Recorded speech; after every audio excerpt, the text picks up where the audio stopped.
Hello, hello, hello, and welcome to Courageously Kind. I'm Maddie. And I'm Liz. We're twin sisters and best friends. Together, we share stories of especially kind humans doing especially kind things in hopes that these conversations motivate and inspire you to be kinder to yourself and others. When we're not speaking with an incredible guest, we'll speak directly from our hearts about what it means to us to be courageously kind.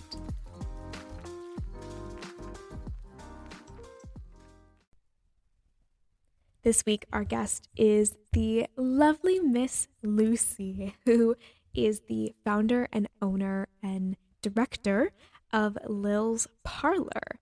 Lil's Parlour is a pay-what-you-can bakery based in the UK. And honestly, I have never heard of this sort of business model, I guess, but I find it so inspiring. And the way that she is able to give back to her community is so beautiful, and she'll tell you all about it. Yeah, so Lucy is not only providing baked goods for her local community, no matter their income, but she's also providing happiness, which I love. She has created a place where families and children can come and celebrate life.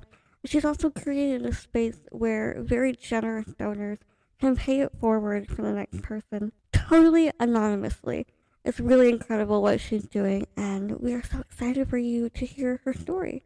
My name is Lucy Scott, and I am the director of a community interest company called Lil's Parlour.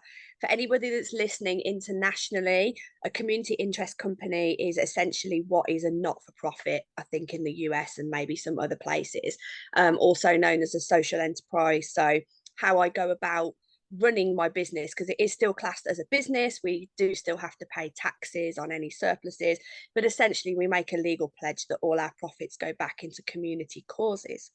I'm 42, so getting on a bit, but I feel as if it took me until I was in my late 30s to really appreciate and understand what I wanted to do with my life. I feel there's a lot of pressure at a young age to kind of decide, what is your path, and it's an impossible goal.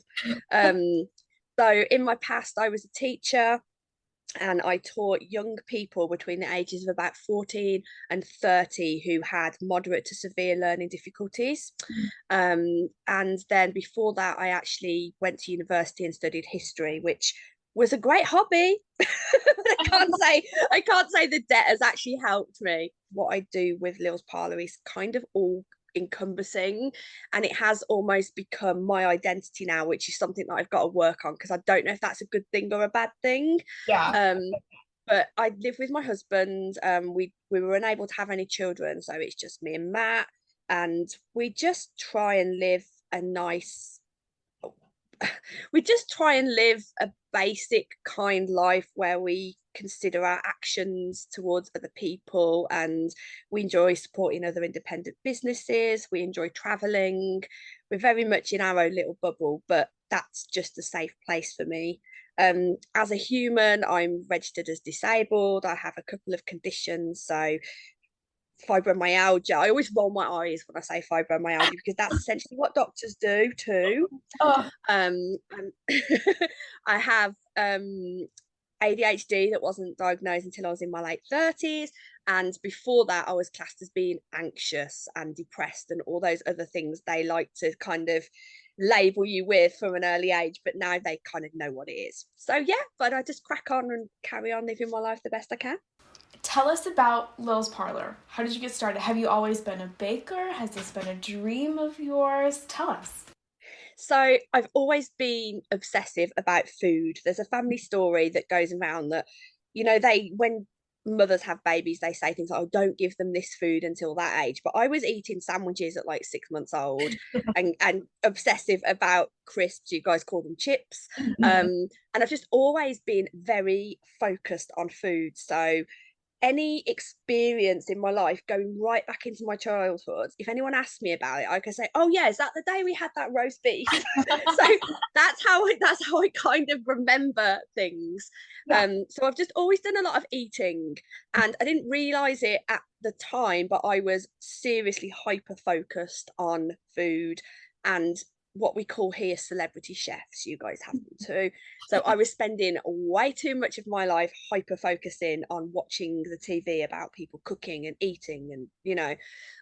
so I just thought to myself, I really want to do that, but family pressures, the kind of working class pressure in the UK that you have to make something of, you have to step ahead of the generation before you. Yeah. And food isn't necessarily considered here as being a great career to get into because it's low paid, the same story all over the world.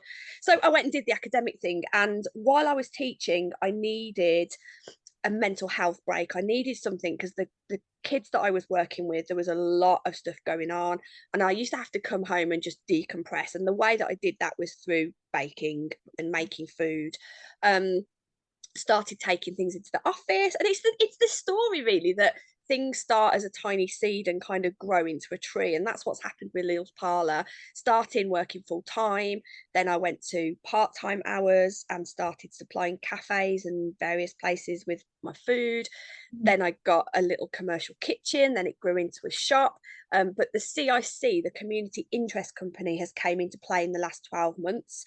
It's always doing lots of stuff anyway that fell under the bracket of Community Interest Company, but I just didn't really have the confidence to step out officially into what we call the third sector. Yeah. So it's a tiny little bakery. It's in Birmingham in the United Kingdom. And we're only open twice a week because I do everything. I do everything from cleaning the toilet to baking the food. Shouldn't say that in the same sentence, not together. And it's just, it's just growing the idea of what I've done with Lil's Parlour, making it pay as you can, opening my doors to absolutely everybody regarding of their circumstances. One of the main keys of what I like to do in the bakery is not to be exclusive, be inclusive. So it's not a food bank, but it's completely open to somebody that needs a food bank. Yeah. Do you see what I'm saying? So it really is for everybody. And just keep going day by day. Obviously right now we've got, I don't know what your media's calling it, but cost of living crisis and recessions and everything else, and people need what I'm offering at the moment.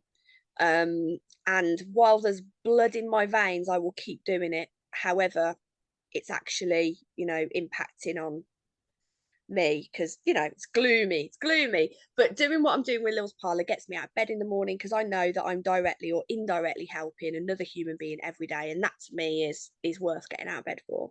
Oh, I love it. Whose day can't be brightened by like a cupcake? Exactly. So I've been really lucky to have quite a bit of media exposure because what I'm doing is actually so unusual. And I did not realize this. Like, I did not go into this as a marketing gimmick or thinking it was going to get me attention. These are things that I've been accused of. I'm like, yeah, okay, whatever. You live my life and then say that. Right. But some of the comments over here have been, children, I'm sorry to use a triggering word, I don't like the word fat, but I'm using it as a word that gets used over here. Children are fat enough over here, they don't need cake. People are already eating too much sugar, they don't need cake. But I'm like, actually they do, because when you're low or you're sad or times aren't great, or if times are good, what do? We celebrate with a dopamine hit, right? And that is often caused by sugar. And isn't it better to be sugar than alcohol or drugs? Yeah. Just putting it out there. Yeah. No. Totally agree. Totally agree. And I feel like that language, not to get off on like a tangent, but that can cause a lot of, I feel like that language can cause a lot more harm than good. You know what I mean? I think people are maybe well-intentioned and want people to be healthy, quote unquote, doing air quotes, but I feel like that is just like, I think there's often a problem where people pigeonhole health into a certain kind of part of their brain, but actually to me, health is about a whole person. It is about what goes in and out of your body, of course it is, but it's also about your lived experience, the environment in which you live, the community in which you're part of. It's mental health. Someone that's been through the bad times, what gets you back on track is none of anybody else's business. If that happens to be a cupcake, not have 20. I'm not going to judge. Love it. I love this.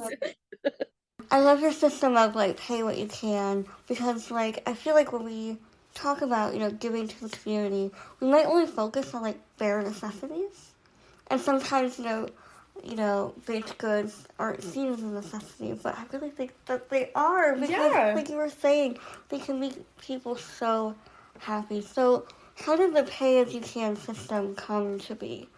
So pay as you can it's nothing new. It's essentially a socialist economic theory. So when I went to university, I studied economic and social history. And throughout history, as long as time has been in existence, there always has to be some kind of economics to hold up a society. And pay as you can is kind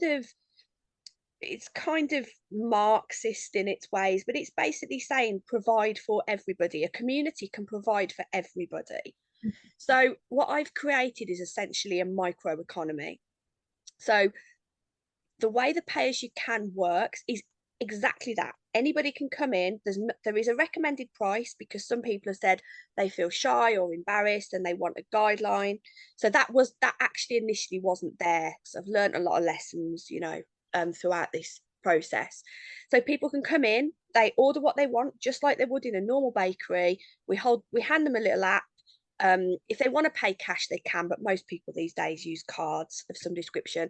They just put the amount in that they want to pay, and that's it. We don't see the amount that they pay. We, that's none of our business. Our business is that they've come in and that they're going away with something that's going to make them happy, essentially.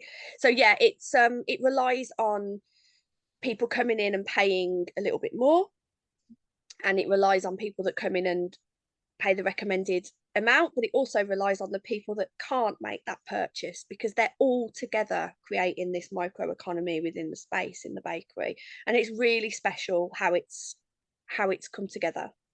So special. Oh, I love that so much. And I love the ability of like someone who has a little bit of extra can give a little bit of extra and help cover Exactly. And somebody people else. do like the generosity.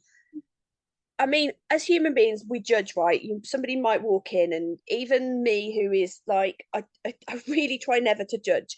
People have walked in, and I've maybe made a judgment, and that person has given me £20 and said, "Take that for the kids, Bab." Bab is a term of endearment in Birmingham, kind of babe. And I've just thought, God, I was not expecting that.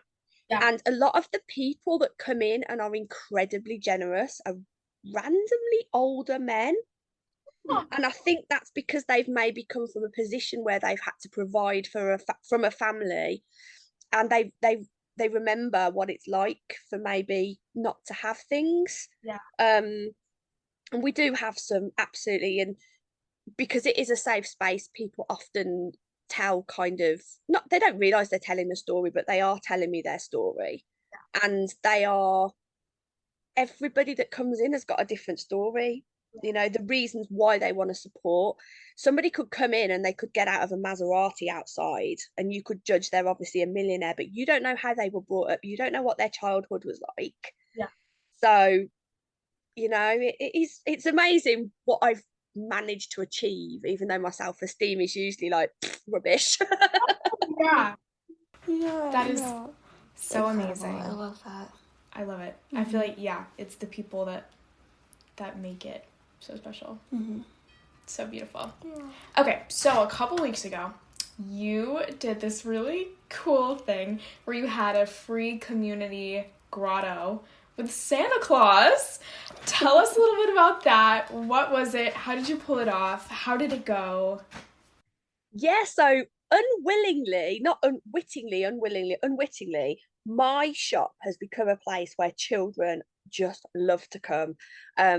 It's bright and colourful, and there's loads of my kind of Japanese collectibles in there. So it's like a moth to the flame with kids anyway. Yeah. And they come in and they write me letters, and they just come in and they want to talk about Pokemon cards, which is amazing. Yeah. So I thought I want to be able to give something back to these children in the community that may not be able to do things like go and see Santa Claus, because over here it's super expensive to go and do that. So it can be up to £20 per person to go Wow. and see Santa. So if you've got a family of 5, that's £100. Yeah. It is this kind of weird parental expectation over here that you do the elf in the shelf and you do the Santa visit and you do, Yeah. and it's just a really difficult expectation within the financial climate at the moment.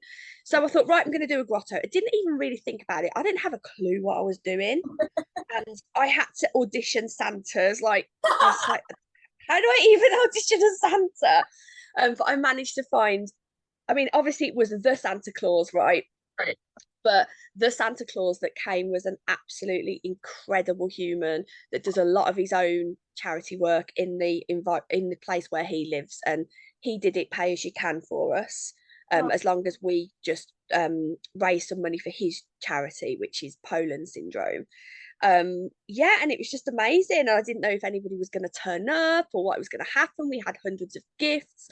People within the Lils Parlour community off on Instagram had donated, they just sent things anonymously in the post. So 10 chocolate selection boxes or some books. And, it was just amazing because everything that took place within that space over the 3 days of the grotto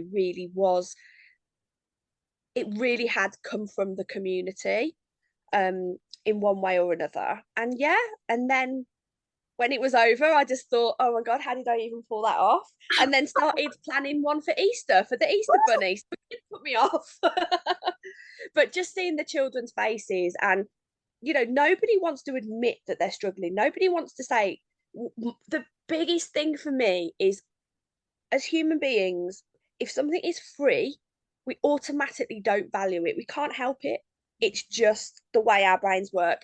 And I was really worried that people would think it was going to be rubbish or not thought about very well or chucked together cheaply. Yeah. So the feedback that people were like, that is the best grotto we've ever been to.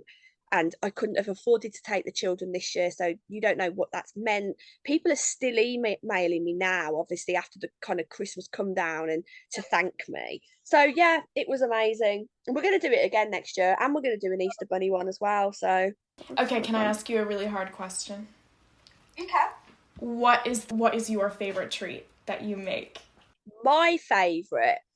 This is a really tough one at the moment because I've recently had COVID and I can't taste anything. Oh. And the main thing that I can't taste is sweet. I tried to have a bar of chocolate a few days ago and it was disgusting. I was like, this needs to be better quickly. But my favorite treat, if I had to eat one kind of cake or snack, it would probably be, I think you guys call it coffee cake. Mm-hmm. But it's not actually got any coffee in it. It's like a vanilla cake with a cinnamon strudel. Oh my God. That's probably my favorite thing. I like quite basic things. When I have a treat, I'm kind of, you get frosting people and cakey people. Yeah. I'll always go for the cakey stuff, so the cinnamon buns and the croissants. And I was lucky enough to visit New York a couple of years ago. I went to Super Moon Bakehouse. These like huge croissants, absolutely amazing.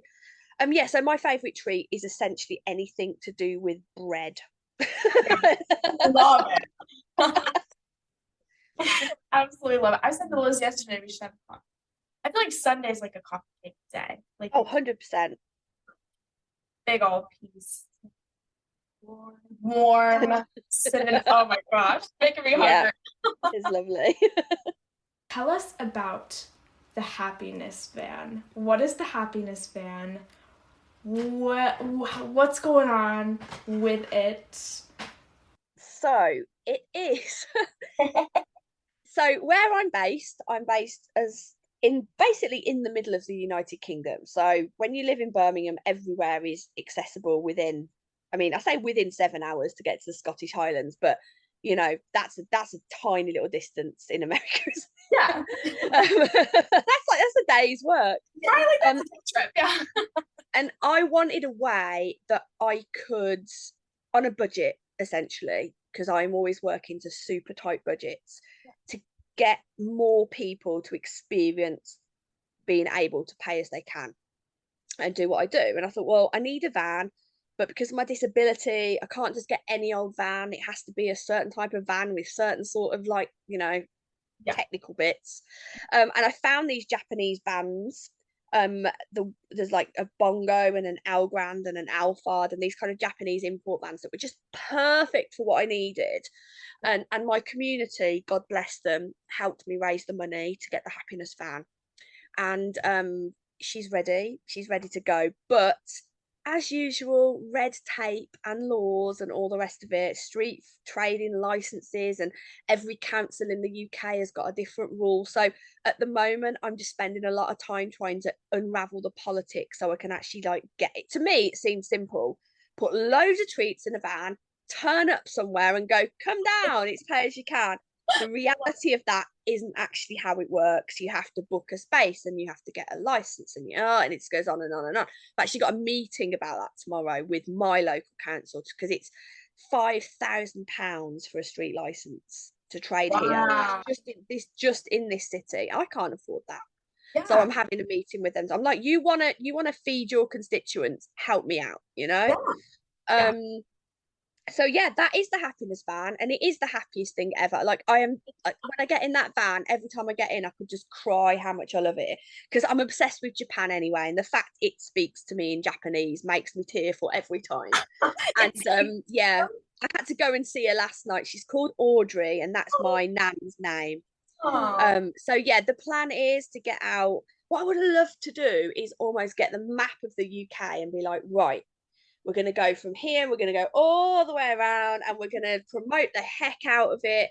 But then there is the logistical parts of somebody's got to be baking those cakes while I'm kind of dancing around in the van. So it's a bit complicated, but when I put my mind to something, it happens. So watch this space with the happiness van. It's available, it's ready. I've just got to get it out there. That is so exciting. 2023 is going to be the year. Yeah, I can feel it. It's gonna I hope so. We're sending all our love and well wishes with that. Yeah. So exciting. So what's in store for you this coming year? Happiness Van is in the works. You've got an Easter Bunny Grotto planned. Yeah. Anything else on the book so far?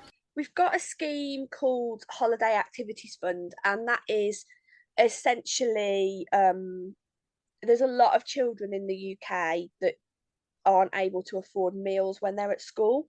So they are entitled to something called free school meals, and there is a program during the school holidays to make sure it's that simple that they eat. So I've actually hooked up with them, so I'm going to be offering some holiday activity funds eating content. It's not basically, I'm going to be showing them how to cook really nutritious cheap meals and they can eat them. So it's like they get to do something fun and they also get to eat meals. So we're doing that over the holidays. What else have I got planned? I mean, January is so odd because it's just such a blank. I would really love to do some festivals, like have the opportunity to take Audrey to some festivals, even if it's just to promote Pay As You Can and show what I'm doing. Yeah. But I think the biggest thing for me this year, there's a few things I need to do for myself that I think are going to be difficult but important. So since I've been doing this, I haven't actually been paying myself a salary, and I've been having to look to go back into teaching to be able to kind of, continue. But I'm pretty much determined that's not going to happen. I've got some other ideas. So it's about keeping it all afloat financially, keep promoting the heck out of it. And what I would really love to do is have more opportunities to do stuff like this where I can just talk about a system that actually works if you give it a chance. Yeah. If you take yourself out of being an economic cog in the wheel and just think actually things can work differently, they really can. But to make it work, more and more people have got to take that jump. Have the little bit of time where you're not necessarily paying yourself anything. You will cope. Yeah. It's about just spreading the word and creating more happiness for people, really. I guess that is my plan for 2023.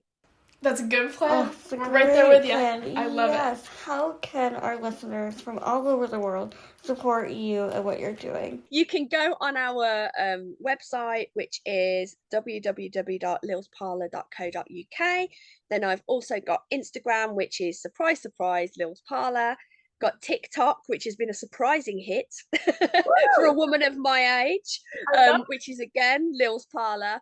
And yeah, if you Google Lil's Parlour, like Lil's Parlour, Pay As You Can Bakery, like loads of articles and stuff come up. I'm very lucky because, yeah.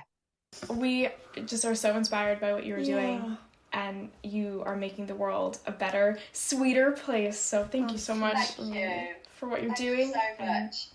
We are so inspired by Lucy, and honestly, like, I was getting a little teary-eyed just hearing how much she cares about her community and the happiness and the joy that she wants to bring to it, that she is bringing to it, was so inspiring. And I think even though she's all the way in the UK, I think it can change our lives here as well. Absolutely. And if you are feeling inspired by what Lucy is doing, you can make a donation at her website. That website is going to be linked in the description of this episode as well as on our Instagram. So please consider maybe just donating a few dollars. A few dollars means a treat for someone who may need it. And don't we all need like a little cupcake every now and then? I know I do. I was getting hungry during this interview. We talked about some of our favorite treats, and I was like, ooh, my stomach's growling a little bit.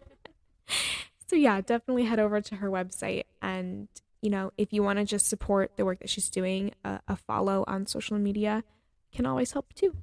So have a great week, everybody. Thank you so much for listening to this episode.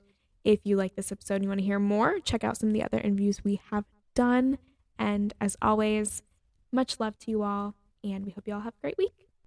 We'd like to give a huge thank you to Anna Waltz Landscape Contracting for their support of Courageously Kind. Anna Waltz is a family-owned landscape contracting company in Berks County that has served Pennsylvania for over 35 years. If you're ready to get your landscaping project started, visit annawaltzlandscape.com or call 610-916-7070. Anna Waltz Landscape Contracting, beautifying Pennsylvania 1 yard at a time. Thank you so much for listening. If you like this episode, feel free to share it with your friends, your family, or anyone you think might like it too. And if you want to support the show, leave us a review on Spotify or Apple Podcasts. It really does help. Or check out our merch store at courageouslykind.org. Take good care, and we'll see you back here real soon.